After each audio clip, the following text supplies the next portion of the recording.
Hi everyone, welcome to Kalam PCS. Myself Abhishek, and this is the 16th lecture in the series of Bihar Fact Files.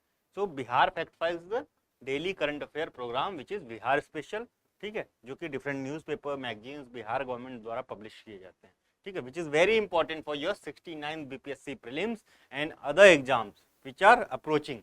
कौन कौन से, जैसे Bihar police के हो गए, Bihar high court के हो गए, सारों के लिए, ठीक है। तो ये चीजें आपको बता चुके हैं हम पहले भी कई बार। So let's start with the first news which is 92nd Skoch award, ठीक है। किसको मिला है?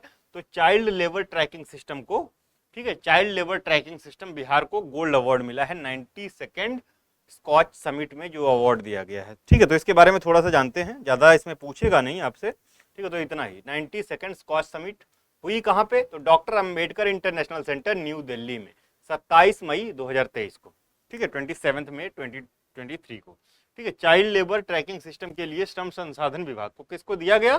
तो श्रम संसाधन विभाग को गोल्ड अवार्ड दिया गया है for child labour tracking system Bihar के, ठीक है। नई दिल्ली में आयोजित 92nd scotch India economic forum में बिहार के श्रम संसाधन विभाग को child labour tracking system CLTS के लिए गोल्ड अवार्ड से सम्मानित किया गया। तो ये आपकी बिहार स्पेशल हो गई। Now let's come to national news. तो इसी समय यानी India economic forum 92nd Skoch summit में इंडिया इकोनॉमिक फोरम का आयोजन किया गया। India 2047 2047 high income with equity, ठीक है, एक बुक लॉन्च की गई भाई समीर कोच्चर। और समीर कोच्चर कौन है? Chairman of Skoch group. इतना ही ध्यान दीजिए, इससे ज्यादा कुछ नहीं, ठीक है। तो बुक का नाम एक बार फिर से रिकॉल करिए, India 2047 high income with equity, Sameer Kochhar. Sameer Kochhar is chairman of Skoch group, ठीक है। और ये कब लॉन्च की गई? इंडिया इकोनॉमिक फोरम, जो कि doctor Ambedkar international centre Delhi में आयोजित हुआ। ये प्रोग्राम 27 मई 2023 को 92nd स्कॉच समिट, ठीक है, ओवरऑल प्रोग्राम का नाम। अब बात करते हैं अबाउट स्कॉच ग्रुप। तो स्कॉच ग्रुप क्या है? तो फॉर्म हुआ 1997 में, is a think tank, leading think tank dealing with socio economic issues with a focus on inclusive growth, ठीक है, इंक्लूसिव ग्रोथ, ठीक है। The group companies include a consulting wing, a media wing and charitable foundation. Scotch group is able to bring an India felt need context to strategize and engage with forum Fortune 500 companies, ठीक है। तो basically एक global think tank है जो कि deal करता है on socio economic issues पे, ठीक है। कुछ और अवार्ड दिए गए, इसमें लाइफ टाइम अचीवमेंट अवार्ड दिया गया मिस्टर गोविंद राव को। एंड गोविंद राव जो है ये मेंबर थे 14th फाइनेंस कमीशन के, ठीक है। और मैक्रो इकोनॉमिक्स के लिए लेखा चक्रवर्ती को दिया गया, इकोनॉमिक पॉलिसी के लिए संजीव सान्याल को दिया गया। संजीव सान्याल का नाम आप लोगों ने कई बार सुना होगा करंट अफेयर पढ़ते हुए। तो ये इकोनॉमिक एडवाइजरी काउंसिल ऑफ जो प्राइम मिनिस्टर की है उसके मेंबर है संजीव सान्याल। तो ये तीन नाम ऊपर के और इंपॉर्टेंट है, नीचे वाले नाम उतने इंपॉर्टेंट नहीं है। बात करते हैं about our 69th focus batch, ठीक है, जो कि चल रहा है प्रोग्राम 29 मई से। एक बैच स्टार्ट हुआ, एक बैच 15 जून से स्टार्ट हुआ है, 15 जून से, ठीक है। तो ये 69 BPSC के लिए फोकस बैच हमारा प्रीलिम्स के लिए डेडिकेटेड ग्रुप है। इसका फीचर है 50+ lecture based on new trend, ठीक है, जो BPSC पूछ रहा है आजकल।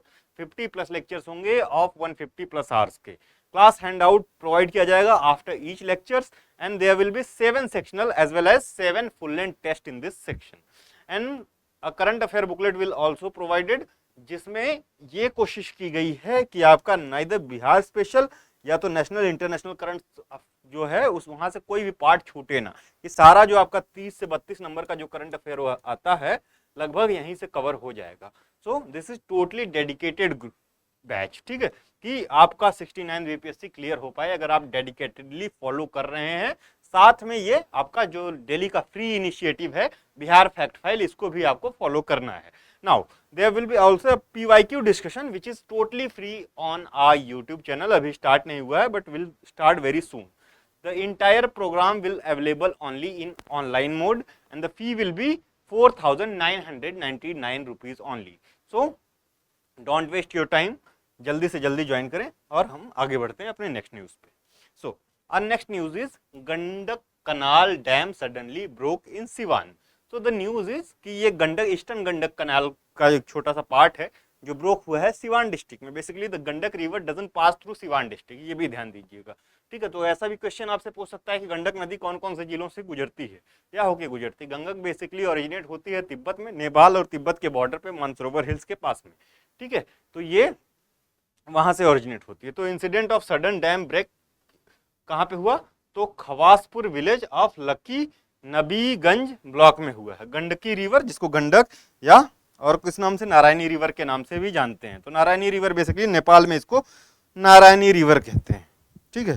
नारायणी रिवर कहाँ पे कहते हैं, नारायणी नेपाल में, और गंडक के नाम से भी जानते हैं। Is one of the major river in Nepal and left bank tributary of Ganga in India. Left bank tributary है, और गंगा में कहाँ पे मिलती है, तो ये गंगा में मिलती है, गंगा को कहाँ पे मिलती है, तो सोनपुर में, सोनपुर में गंगा से मिलती है, जिसको हरिहर क्षेत्र भी कहते हैं। हरिहर क्षेत्र का मेला लगता है, हरिहर क्षेत्र, ठीक है, याद रखिएगा सोनपुर को, ठीक है। तो ये सोनपुर में गंगा से मिलती है, पटना के पास में ही, ठीक है। चलिए पटना से थोड़ा सा दूर आगे चलते हैं।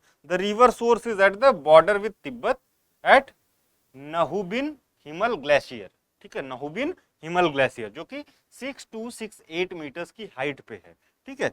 और एरिया जो है, रीजन जो है, ये रीजन है मुस्तांग, रीजन का नाम है मुस्तांग, और नेपाल में पड़ता है। बेसिकली नेपाल और तिब्बत का बॉर्डर है जहां से ये ओरिजिनेट होती है। तो मुस्तांग ये भी याद रखेंगे आप, हो सकता है, कुछ भरोसा नहीं है कहाँ से क्वेश्चन आ जाए, बहुत डिटेल्ड आजकल पूछने लगे हैं।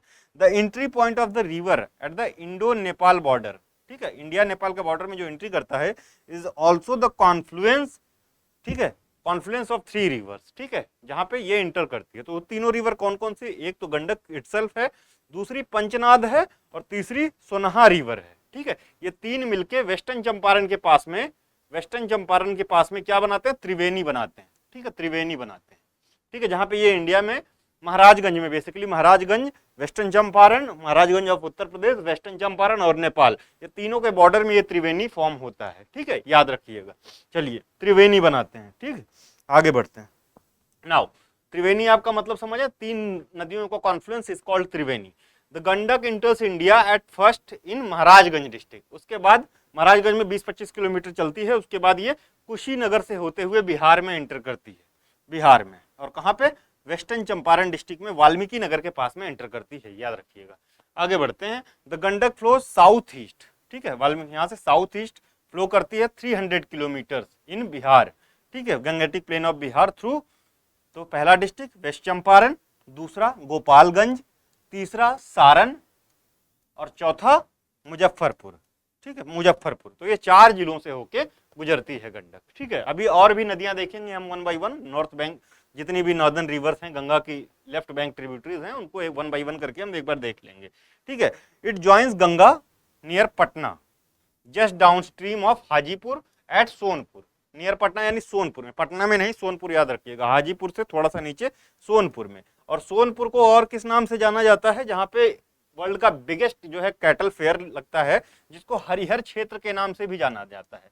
किस नाम से, हरिहर क्षेत्र, ठीक है, हरिहर क्षेत्र का मेला is world famous fest of cattles, ठीक है।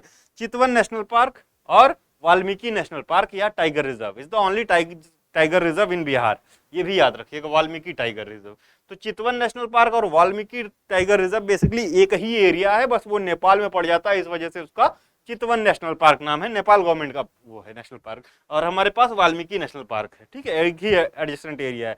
जैसे आप देखेंगे तो अमनगढ़ टाइगर रिजर्व इन उत्तर प्रदेश, ठीक है, अमनगढ़ टाइगर रिजर्व जो बफर जोन है बिटवीन पीलीभीत टाइगर रिजर्व और आपका दुधवा नेशनल पार्क के बीच में, उसी तरह से ये है, ठीक है। Of India are adjacent to each other in the vicinity of Valmiki Nagar around Gandak barrage. तो गंडक बराज जो है वो गंडक प्रोजेक्ट जो है 1959 में प्रोजेक्ट का अग्रीमेंट साइन होता है between India and Nepal, basically Bihar, Nepal और उत्तर प्रदेश, ठीक है। कब, 1959 में गंडक प्रोजेक्ट का अग्रीमेंट साइन होता है, ठीक, गंडक प्रोजेक्ट, इसी के तहत गंडक प्रोजेक्ट जो है बराज बनाया जाता है, ठीक है। अब कब बनता है, ये बनता है वाल्मीकि नगर के पास में जगह है, जगह का नाम है भैंसा लोटन, ये भी आपसे एमसीक्यू में पूछा जा सकता है, ठीक है। तो ये आपका जीके कम करंट अफेयर आज दोनों चल रहा है, थोड़ी लंबी क्लास होगी। तो गंडक प्रोजेक्ट के बारे में जानते हैं। The project is at Valmiki Nagar, और जगह precisely Bhainsa Lotan, mostly located in Nepal and few parts in India, ठीक है। तो ये जो है गंडक प्रोजेक्ट अग्रीमेंट 4 दिसंबर 1959 को साइन हुआ था बिटवीन नेपाल एंड इंडिया, और किस लिए, इरिगेशन और पावर प्रोजेक्ट के लिए, इरिगेशन और पावर। तो इरिगेशन में या वाटर शेयरिंग वाला जो अग्रीमेंट है वो इंडिया उसमें शेयर करता है, लेकिन ज्यादातर पावर प्रोजेक्ट किसके पास है, नेपाल के पास में, ये भी ध्यान दीजिएगा। द प्रोजेक्ट में क्या क्या है, barrage, canal, head regulator and other structures located कहाँ पे, एग्जिस्टिंग त्रिवेणी कनाल पे, ठीक है, हेड रेगुलेटर पे। The agreement included water sharing agreement for the western and eastern canal system, ठीक है। तो ईस्टर्न कनाल सिस्टम बाद में स्टार्ट हुआ, ये वेस्टर्न कनाल सिस्टम पहले है जो 1959 में ये हुआ। ये पूरा बेसिकली प्रोजेक्ट है, उसके अंतर्गत वेस्टर्न और ईस्टर्न कनाल सिस्टम जो है डेवलप किए गए। द गंडक बराज, जिसमें गंडक प्रोजेक्ट कंस्ट्रक्टेड इन 1968-69, ठीक है। तो 1959 में साइन हुआ, 68-69 में बना, to provide irrigation to Nepal, UP and Bihar. तो 3 स्टेट्स हैं, they are 3 state which are being benefited with this project, ठीक है। तो कौन कौन, Nepal, UP and Bihar. The project covers western Champaran, eastern Champaran, ठीक है, वो चंपारण, मुजफ्फरपुर, समस्तीपुर, सारण, सिवान एंड गोपालगंज डिस्ट्रिक्ट।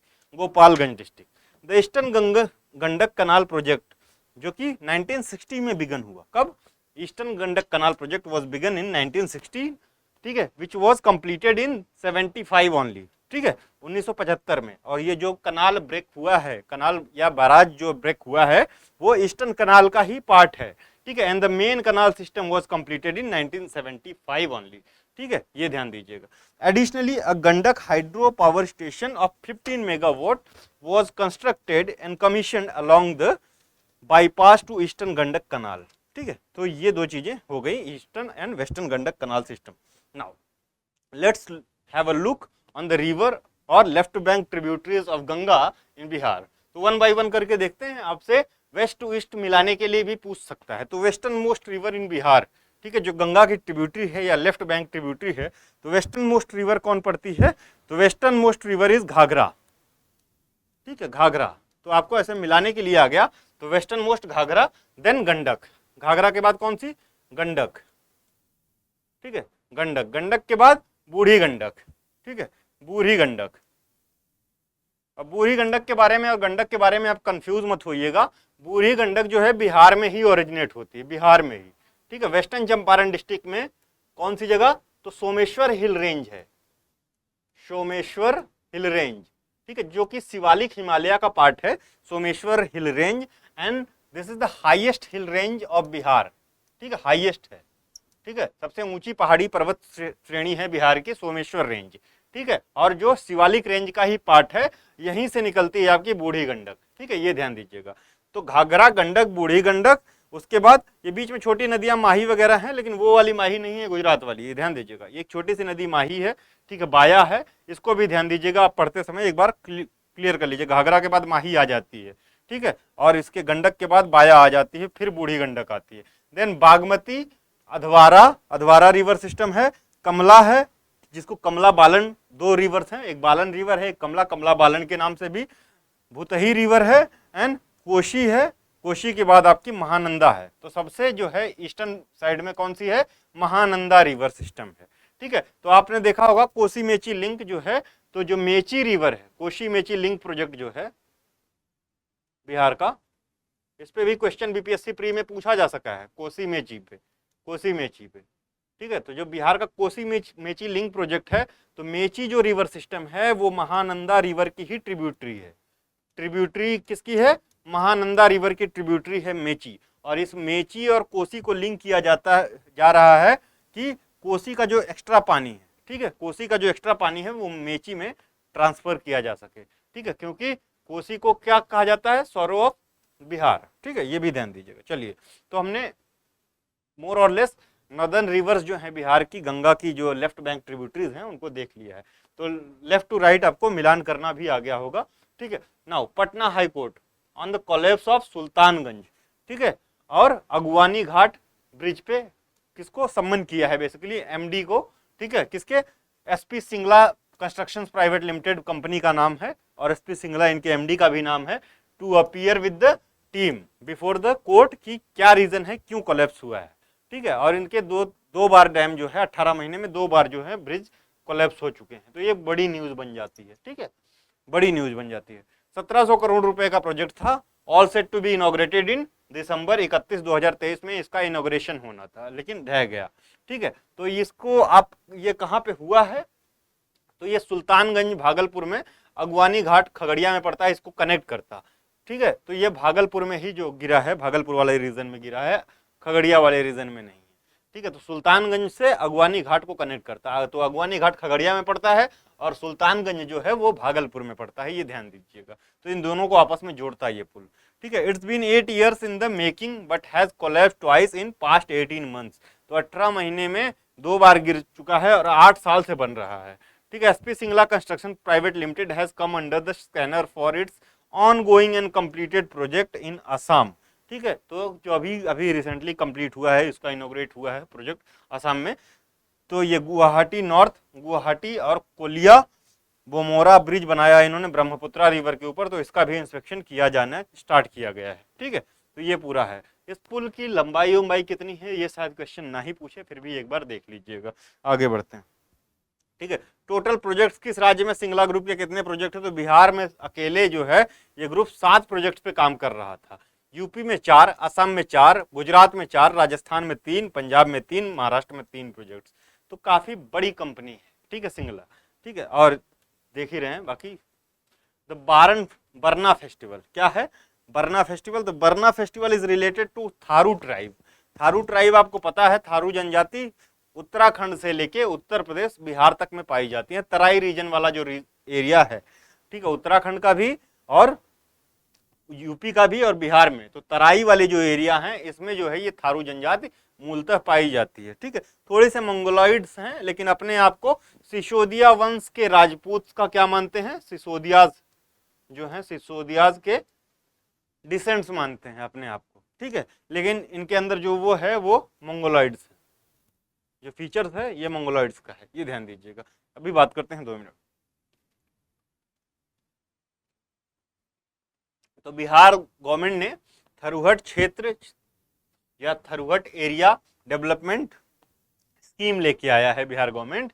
तो पश्चिम चंपारण में थारू और अदर अनुसूचित यानी शेड्यूल्ड ट्राइब्स के विकास हेतु समेकित थरूहट विकास अभिकरण द्वारा योजनाओं का संचालन किया जाता है। अब तक 272 योजनाओं में 252 योजनाओं को पूर्ण किया गया। तो बेसिकली ये अपनी उपलब्धि गिनवा रहे हैं और कुछ नहीं है एज सच, ठीक है। तो ये थारूज के बारे में जानना जरूरी है लेकिन, ठीक है।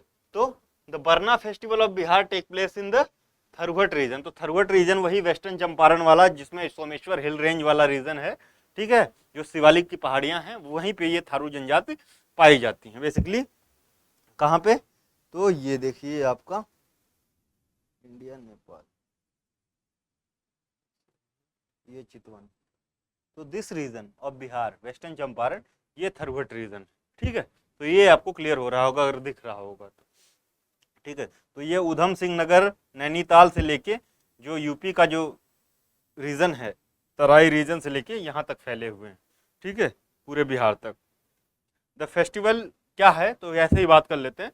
तो ये भादों महीने में मनाया जाता है, अगस्त सितंबर यानी भादों वाला जो महीना होता है, भादों हिंदी का और जॉर्जियन कैलेंडर में अगस्त और सितंबर में पड़ता है भादों।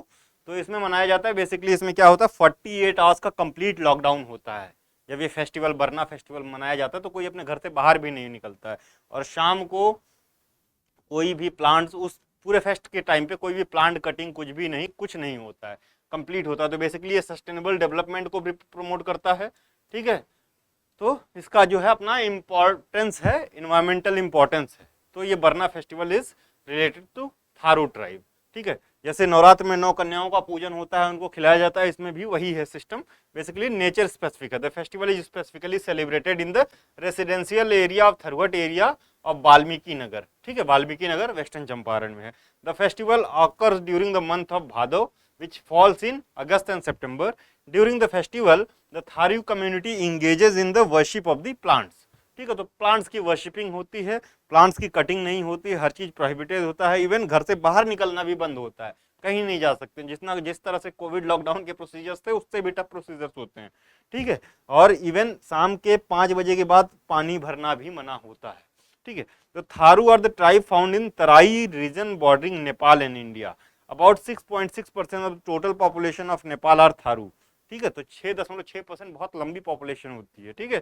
Tharu are found in Champaran district of Bihar, Nainital, Udham Singh Nagar of Uttarakhand and pockets, Terai pockets of UP, ठीक है, तो ये सारी चीजें हैं थारूज के बारे में। थारूज जो है मॉर्न करते थे अभी तक, लेकिन कुछ चेंजेस आए हैं। दिवाली को शोक की तरह मनाते थे, मॉर्न करते थे। बेसिकली ऐसा होता था, तो आप सबको पता होगा कि पितृपक्ष क्या होता है। तो पितृपक्ष में जिन लोगों को श्राद्ध अर्पण नहीं हो पाता था, ठीक है, जिन आपके एंसेस्टर्स को ऑफरिंग नहीं मिल पाती थी, उनको ये लोग इस दिन अमावस्या के दिन ऑफरिंग देते थे। ठीक है, तो बेसिकली ऐसा कुछ हैपनिंग नहीं था, ऐसा कुछ हैपन नहीं हुआ था कि दिवाली के दिन कुछ घटित हुआ हो, तो इस वजह से मौन करते थे। बेसिकली अपने एंसेस्टर्स को ये लोग ऑफरिंग देते थे, इसलिए उसको उतना पायस नहीं मानते थे। लेकिन अब ये ट्रेंड चेंज होता हुआ दिख रहा है। ट्राइब्यून ने भी कवर किया है कि now they are celebrating Diwali with joy and all. Now let's move to the next news which is मौसम अलर्ट। तो ये आपको मजाक सा लगेगा, बट दिस इज इम्पोर्टेंट। तो ये आज का मौसम अलर्ट है बिहार गवर्नमेंट का। तो इसमें आप देख रहे होंगे मैप में कुछ जगह पे ग्रीन दिखा रहा है, कुछ जगह पे रेड दिखा रहा है। तो रेड वाला जो है एक्सट्रीम हीट वेव है। तो इससे हम समझते हैं, ठीक है, कि एक्सट्रीम हीट वेव आपकी गया और ये वाले जो निचले हिस्से हैं, यहाँ पे सबसे ज्यादा गर्मी बिहार में पड़ रही है। ठीक है, these regions of Bihar are extremely hots. तो इसमें तो आपका ये मुंगेर हिल्स वाला, मुंगेर कह रहे हैं, ये जो कैमूर हिल रेंज है, ये कैमूर या विंध्याचल रेंज जो है, विंध्याचल रेंज का, और कुछ ये जो आपका निचला जो है छोटा नागपुर प्लेटू का भी पार्ट जो है ये पड़ जाता है। ठीक है, तो ये सबसे ज्यादा गर्म प्रदेश है। तो इसमें जो है सबसे ज्यादा गर्म गया को माना जाता है। तो गया is the hottest city in Bihar. ये एक एमसीक्यू बन सकता है, इससे आपको ये समझ में आएगा। ठीक है, तो एक तो आपका छोटा नागपुर, दूसरा विंध्यन रेंज, दोनों का ये ट्राई जंक्शन है। ठीक है, ये ध्यान दीजिएगा। और हाईएस्ट रेनफॉल कहाँ पे होगी, तो ये जो है किशनगंज में रिकॉर्ड की जाती है, किशनगंज। ठीक है, किशनगंज, ठीक है, किशनगंज बॉर्डर करता है वेस्ट बंगाल से, तो हाईएस्ट रेनफॉल किशनगंज में रिकॉर्ड की जाती है। ठीक है, तो अभी जो इस एक दिन पहले हमने कवर किया था न्यूज़ कि जो है आपका विपर्जय जो है साइक्लोन जो है, उसकी वजह से जो आपका मानसून है कुछ दिन बैक पुश कर गया है इन बिहार। लेकिन फिर भी बताया था कि कुछ डिस्ट्रिक्ट में बारिश होंगी, जो कि पूर्णिया, कटिहार और किशनगंज में होंगी, बाकी में बारिश थोड़ा सा लेट होगी। ठीक है, तो वही रीजन है, सबसे ज्यादा वेटेस्ट जो है वो किशनगंज है और हॉटेस्ट जो है गया है। ठीक है, तो बस इतना ही समझने का मतलब था। Now Mandar hills. तो मंदार हिल्स कहाँ पे है? सबसे पहले तो मंदार हिल्स वही हिल्स है जिसको समुद्र मंथन में, जो देवासुर संग्राम हुआ था उसके बाद समुद्र मंथन हुआ था, तो चर्निंग ऑफ ओशन जो हुई थी, तो उस समय जो हिलॉक का यूज किया गया था फॉर चर्निंग। ठीक है, तो वही ये मंदार पर्वत माना जाता है। ठीक है, इसका माइथोलॉजिकल इंपॉर्टेंस, रिलीजियस इंपॉर्टेंस है। ठीक है, तो ये बांका डिस्ट्रिक्ट में पड़ता है। कहाँ पे पड़ता है? बांका डिस्ट्रिक्ट में। सबसे पहले तो मंदार हिल्स पूछा गया आपसे कहाँ पे पड़ता है, तो बांका में पड़ता है। ठीक है, याद रखिएगा। Tourist will once again be able to enjoy boating in Mandar. ठीक है, तो बेसिकली इसको डेवलप किया जा रहा है एज ए टूरिस्ट हॉटस्पॉट। ठीक है, तो इससे पहले 2021 में काफी चीजें इनॉग्रेट हुई थी, वो अब पूरी हुई हैं। तो बायोडाइवर्सिटी पार्क बनाया जा रहा है, बायोडाइवर्सिटी पार्क बनाया जा रहा है। ठीक है, तो इसका स्पिरिचुअल, हिस्टोरिकल, कैपिटेटिव जो है, रिलीजियस, माइथोलॉजिकल सब इंपॉर्टेंट है। नौका विहार will be formally inaugurated today, मतलब कल, by district magistrate Anshul Kumar at Papharni Sarovar in Mandar Terai area. ठीक है, तो वो तराई अलग है। ठीक है, तो इससे पहले क्या क्या अनाउंसमेंट हुए थे, तो biodiversity park is being constructed in Mandar, कितने 7.5 हेक्टेयर पे। तो इसी में ये नई चीजें आज इनॉग्रेट हुई हैं। ठीक है, will be ready in 4 years. तो ये 2021 में किया गया था, 4 साल हो गए हैं, अब ये तैयार हो गया है। ठीक है, और 4 चेक डैम्स भी बनाए जाएंगे इनसाइड द पार्क। ठीक है, चीफ मिनिस्टर ने उसी दिन सितंबर 21, 2021 को इनॉग्रेट किया था much waited ropeway at Mandar hills in Banka district. ठीक है, तो रोपवे भी 2021 में इनॉग्रेट हुआ था, तो वो काफी पुराना हो गया। ठीक है, लेकिन ये बायोडाइवर्सिटी पार्क जो है इनॉग्रेट हो चुका है। ठीक है, developed by the state tourism for the worth of 9 crore. ठीक है, तो ये, ठीक है, और ओढ़नी डैम अगर आपसे पूछ लिया, एक एमसीक्यू और जहां से बन सकता है, ओढ़नी डैम, तो ये ओढ़नी रिवर पे पड़ता है। तो और ओढ़नी रिवर ट्राइब्यूटरी किसकी है, तो ये चंदन रिवर की ट्राइब्यूटरी है, ये भी बांका डिस्ट्रिक्ट में पड़ती है। ओढ़नी रिवर, ओढ़नी डैम पे जो है ट्राइब्यूटरी, तो यहाँ पे भी टूरिज्म फैसिलिटी डेवलप करने की बात की गई थी, तो इसलिए ये भी न्यूज में है। ठीक है, ओढ़नी डैम।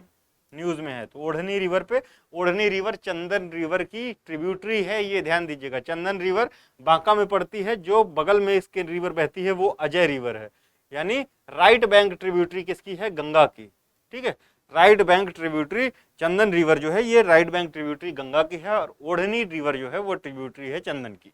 ठीक है, ध्यान दीजिएगा, जब रिवर सिस्टम पढ़ाएंगे तो ढंग से समझ में आएगा। आगे बढ़ते हैं। Now G20 summit in Patna, तो पटना में G20 समिट हो रही है। ठीक है, 2 दिन का शायद प्रोग्राम है, 2 या 3 दिन का। Story of women empowerment will be told in Bihar, art exhibition will be held. तो बेसिकली जीविका दीदी जो SHGs बना के जितना काम कर रहे हैं उनको दिखाया जाएगा किस लेवल पे ये वुमेन एम्पावरमेंट को प्रमोट कर रहा है। तो ऐसा इससे पहले आपको सुनने में आया था कि नालंदा में G20 की समिट नहीं होगी, सही सुनने में आया था। तो पटना में होगी, सिर्फ पटना में होगी, लेकिन ऑप्शन दिया जा रहा है कि अगर वो लोग जो गेस्ट आ रहे हैं, 150 डेलीगेट्स आ रहे हैं, लगभग कितने डेलीगेट्स आ रहे हैं, 150 डेलीगेट्स आ रहे हैं। अगर ये घूमना चाहते हैं नालंदा घूमना चाहते हैं तो अलग अरेंजमेंट से भेजा जा सकता है। ठीक है, लेकिन नालंदा में मीटिंग नहीं होगी। मीटिंग ना होने का रीजन दिया गया है कि वहाँ पे जो टूरिज्म इंफ्रास्ट्रक्चर नहीं है, लाइक एयरपोर्ट्स एंड ऑल। ठीक है, उसके लिए बिहार गवर्नमेंट ने ब्लेम किया है सेंट्रल गवर्नमेंट को। उन्होंने कहा कि हम 2021 में ये प्रपोजल भेज चुके हैं, लेकिन अभी तक कोई डेवलपमेंट नहीं हो पाई है। ठीक है, G20 summit Patna, labour engagement is the main agenda of G20 group meeting to be held from 21 and 22 June in Bihar's capital Patna. Under this, there will also be a special discussion on women's participation in the economy of Bihar. ठीक है, तो ये main discussion का मुद्दा रहेगा। As per the tentative plan, the delegates after their arrival will visit Bihar Museum. ठीक है, तो बिहार म्यूजियम में 21 तारीख को ही विजिट करेंगे। और यहाँ पे जो देखने वाली चीज है वो दीदारगंज की यक्षी है, चौरी बियरर। ठीक है, तो इसका नाम काफी सामने आ रहा है। तो ये कब बनी, किसके टाइम पीरियड में बनी, ये आपको पढ़ के आना है और कमेंट बॉक्स में कमेंट करना है। ठीक है, ये मतलब आपका करंट अफेयर का पार्ट अपने आप बन जाता है। तो इस पे क्वेश्चंस आने की संभावना बढ़ जाती है। Nalanda not to host G20 meet as city lacks airport tourism tourist facilities etcetera. ठीक है, तो ये पूरा न्यूज था G20 का। ठीक है, कितनी 55 प्लेसेस पे मीटिंग होनी है। ठीक है, 55 प्लेसेस पे। ठीक है, तो ये याद रखिए, पूरी कंट्री में 55 प्लेसेस पे मीटिंग होनी है, 200+ मीटिंग्स होंगी। नाउ बिहार के 24 शहरों में क्या स्क्रैपिंग सेंटर्स बनाए जाएंगे। ठीक है, 25 डिस्ट्रिक्ट में। ठीक है, 25 डिस्ट्रिक्ट में स्क्रैपिंग सेंटर्स बनाए जाएंगे। ट्रांसपोर्ट डिपार्टमेंट ने एक्सटेंड कर दिया है डेट ऑफ एप्लीकेशन। ठीक है, जो बिडर्स हैं उनके एप्लीकेशंस की डेट को एक्सटेंड कर दिया है। तो क्या है ये स्क्रैपिंग सेंटर्स, तो बेसिकली जो आपके व्हीकल्स हैं, ठीक है, व्हीकल्स हैं, स्क्रैपिंग पॉलिसी आई थी सेंट्रल गवर्नमेंट की, उसी को फॉलो करते हुए तो जो डोमेस्टिक व्हीकल्स हैं इनके लिए 15 साल, अगर 15 साल की एज है, और जो कॉमर्शियल डोमेस्टिक के लिए 20 साल और कॉमर्शियल व्हीकल्स के लिए 15 साल की एज लिमिट रखी गई है। इससे पुराना कोई व्हीकल होता है तो उसको स्क्रैप कर दिया जाएगा, इसको तोड़ दिया जाएगा। तो इसके लिए बिहार में 25 डिस्ट्रिक्ट में स्क्रैपिंग सेंटर बनाए जा रहे हैं। स्क्रैपिंग टेस्टिंग सेंटर्स भी बनेंगे, तो टेस्ट करने के बाद उनको तोड़ा जाएगा कि अगर वो किसी काम लायक हैं, मतलब उन सारे इन्वायरमेंटल पॉल्यूशन के लेवल्स अगर बहुत कम है तो हो सकता है कि 1-2 साल एक्सटेंड कर दिया जाए। तो scrap centre will open in these districts. तो कहाँ कहाँ पे बन रहा है, तो भोजपुर, बक्सर, नालंदा, कैमूर, रोहतास, मुजफ्फरपुर, मोतिहारी, बेतिया, शिवहर, सीतामढ़ी, गया, औरंगाबाद। तो सबका नाम याद करने की जरूरत है नहीं। ठीक है, तो कितने डिस्ट्रिक्ट में खोला जा रहा है, तो 25 district of Bihar. Online applications were sought till May 19 to open scrap centers in 25 districts of Bihar, but the Transport Department has issued notification on Thursday, extended the date again, after which now the applicant can process the application till 11th of July. ठीक है, तो यही है। तो आपको इसमें जो है स्क्रैपिंग पॉलिसी जो है गवर्नमेंट ऑफ इंडिया की वो पढ़ के आना है। ठीक है, क्या है, तो बेसिकली उसका जो मेन वो है क्रस्ट है वही है कि डोमेस्टिक व्हीकल्स को 20 साल और कॉमर्शियल व्हीकल्स के लिए 15 साल का जो है एज लिमिट रखा गया है। ठीक है, कि उसके बाद वो चलने योग्य नहीं रह सकते हैं, क्योंकि पॉल्यूशन ये सारी चीजें उनका हाई हो जाता है। चलिए, तो लगभग 1.5 लाख व्हीकल्स एस्टिमेट किया जा रहा है बिहार में स्क्रैप किए जाएंगे।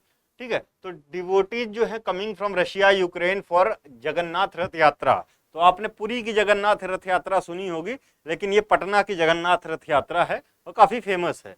इस्कॉन जो टेम्पल है वो आयोजित करवाता है, इस्कॉन पटना इसको आयोजित करवाता है, ठीक है। और ये 40 फीट हाई का जो है चैरियट रथ बनाया जा रहा है।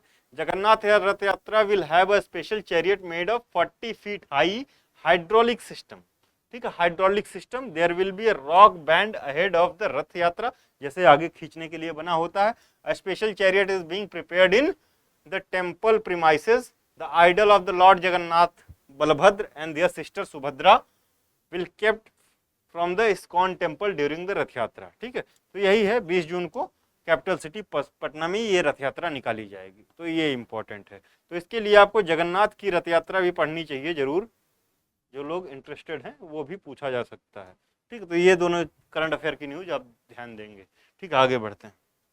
Now Patna smart city, Patna looks will change, 10 new smart city plans approved by urban development and housing department, ठीक है। तो 10 नए जो हैं अर्बन डेवलपमेंट प्लान अप्रूव किए गए हैं पटना स्मार्ट सिटी को और हाईटेक बनाने के लिए। किसके द्वारा? Urban development and housing department of Patna के द्वारा, ठीक है। तो ये 10 नए जो है स्मार्ट सिटी प्लान्स कौन कौन से हैं? 10 new schemes of smart city got approval, development of common facility in Mithapur area, Mithapur area में कॉमन फैसिलिटी डेवलप करने का, integration with trilepsy by 3D mapping of ABD area of Patna smart city through drone technology, facilitating smooth flow of urban traffic near Patna Junction through traffic engineering, purchase of 30 e-buses, CNG buses for the multi-modal hub being built near Patna Junction, purchase of CNG vehicles as per requirement for door-to-door garbage collection, ठीक है। Its integration with IEEE for automation of street lights of Patna city, ठीक है। IEEE के साथ इनका collaboration या memorandum of understanding sign हुआ है कि पटना जो सिटी है उनकी स्ट्रीट लाइट का ऑटोमेशन किया जा सके। Installation of 3D LED display for multi modal hub, Mauryalok and other places, ठीक है। ब्यूटिफिकेशन और illumination of the upcoming flyover in ABD of Patna smart city, redevelopment of Mauryalok complex on the lines of public happening palace, development of street vending zone and related facilities on Ganga पथ। तो ये नई चीजें approve की गई हैं। तो ये इनका नाम याद करना इंपॉर्टेंट नहीं है, इंपॉर्टेंट क्या है कि ये डेवलपमेंट इतना पटना पे जोर क्यों दिया जा रहा है स्मार्ट सिटी पे।